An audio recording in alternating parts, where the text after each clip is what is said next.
반갑습니다. 오늘도 태국 입국 투어, 그 다음에 태국 업데이트에 대해서 말씀드리도록 하겠습니다. 자료는 제가 여기다가 이렇게 띄워드릴 테니까 참조해 주시면 되겠고요. 먼저 태국 입국 및 투어.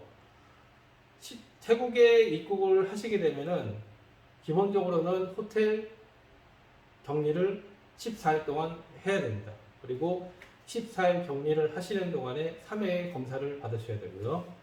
그게 모두 끝나고 난 이후에 이제 방콕이라든지 푸켓에서 관광을 하실 수가 있는 겁니다. 물론 이제 푸켓 샌드박스 같은 경우에는 이제 백신 접종을 2회 완료하신 분들을 대상으로 약간 다른 프로그램을 진행하고 있으니까 그것에 대한 내용은 제 영상이나 인터넷 검색을 해보시면 충분히 이제 관련 내용들이 나오니까 참조해 주시면 되겠고요. 그래서 푸켓 이야기가 나왔으니까 말씀을 드리면 푸켓주의 관광객 신뢰 회복을 위해 왜 신뢰 회복이야? 뭔가 일이 있었나? 네, 일이 있었죠.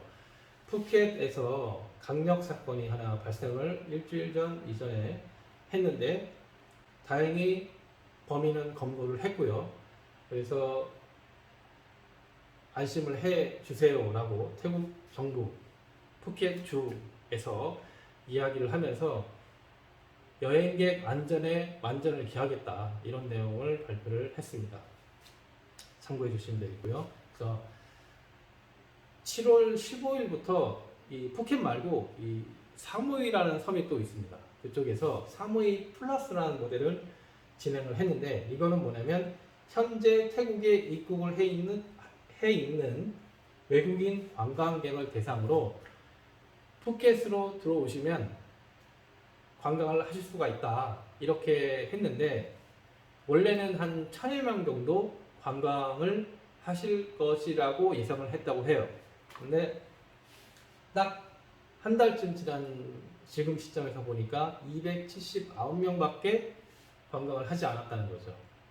그리고 앞으로도 많아질 것이라고 생각은 못하고 있습니다. 이유는 이제 미국에서 태국에 대한 여행 등급, 위험 등급을 4단계까지 올렸어요. 한국은 지금 현재 2단계고 옆나라 일본은 3단계인데 태국이 지금 4단계입니다. 그래서 역시 이것도 참고를 하셔야 되겠고요. 그래서 푸켓 지역에 감염 확산이 되고 있는데 이유는 외국인이 들어가서 감염이 확산됐다 이게 아니고요. 태국에 외국인 관광객이 푸켓에 들어가니까 이분들한테 서비스를 하기 위해서 다른 지역에 계신 태국 분들이 푸켓으로 모이는 거예요. 그러니까 이분들 중에서 감염이 돼 있던 분들한테 확산이 되는 겁니다. 그래서 혹시 이제 들어가시는 분들은 이런 부분도 참고를 해 주셔야 되고요. 그 다음에 푸켓에 내가 샌드박스로 들어갔어. 그러면 나 푸켓에서 못 나가는 거야? 그렇게 생각하실 수 있는데 나가실 수가 있습니다. 어떻게 나가냐? 푸켓에서 항공편을 이용해서 타이 스마일이라는 항공이 있습니다. 여기서 푸켓에서 방콕의 수완나푼 공항으로 이동을 하실 수가 있고요. 아니면 이제 버스로 전용 버스로 이용도 가능하다고 합니다. 그래서 태국 입국 및 투어에 대해서는 여기까지 말씀드리고 두 번째 태국 업데이트. 현재 8월 7일에서 8월 12일까지 하루에 확진자가 약 2만 명가량 나오고 있어요. 2만 명, 2만 2천, 2만 3천. 초중반을 유지하고 있는데 이 때문에 이제 뭐 여러 전문가들이 나와서 이야기한 부분이 있는데 뭐냐면 태국의 감염병 전문가 중에 한 분이 현재 확진자는 실제는 8배 이상일 것이다. 하루에 2만 명 정도 나오고 있는데 실제는 한 15만 명 정도 나올 수도 있다라고 짐작을 하는 거죠. 왜냐하면 사망률이 지금 상당히 지금 태국에서 높아요. 사실 전 세계적으로 보면 사망률이 그렇게 높다는 게 그렇게 흔치 않은 일이라서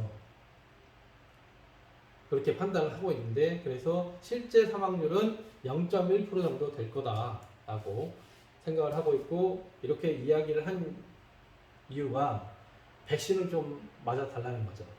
종기에 상관없이 접종을 하면 위중증까지는 가지 않는다. 사망까지 가지 않는다. 확률이 굉장히 줄어든다는 얘기겠죠. 그래서 또 다른 이제 태국의 병원장 시리락이라는 병원이 있는데, 거기의 병원장은 현재 감염 확산이 절정은 아닐 것이다라고 판단을 하고 있다고 해요. 현재는 2만 명인데 한 4만 명까지 갈 수도 있다라고 짐작을 하고 있다고 합니다. 현재 태국의 방콕 그리고 푸켓의 접종률은 비록 1차지만 약 한 70%까지 접종을 했어요. 이 중에 이 코로나 바이러스의 형태로 보면 91.9%가 델타형이라고 하고요. 그래서 이제 델타형이 이 감염 확산을 주도하고 있다고 보고 있습니다. 그리고 현재 태국의 가용 병상, 이제 쓸 수 있는 병상은 좀 13개 약간 위험 지역은 20% 미만이지만 그 외의 지역은 40에서 60%까지 아직은 여유가 있다라고 태국 정부에서 자국민들한테 좀 안심을 시키려고 그렇게 얘기를 하고 있는 것 같습니다. 자, 오늘은 여기까지 업데이트를 해드리고 다음에 또 영상을 또 쭉 정리를 해서 새로운 소식으로 영상을 업데이트 하도록 하겠습니다. 그럼 오늘은 여기까지.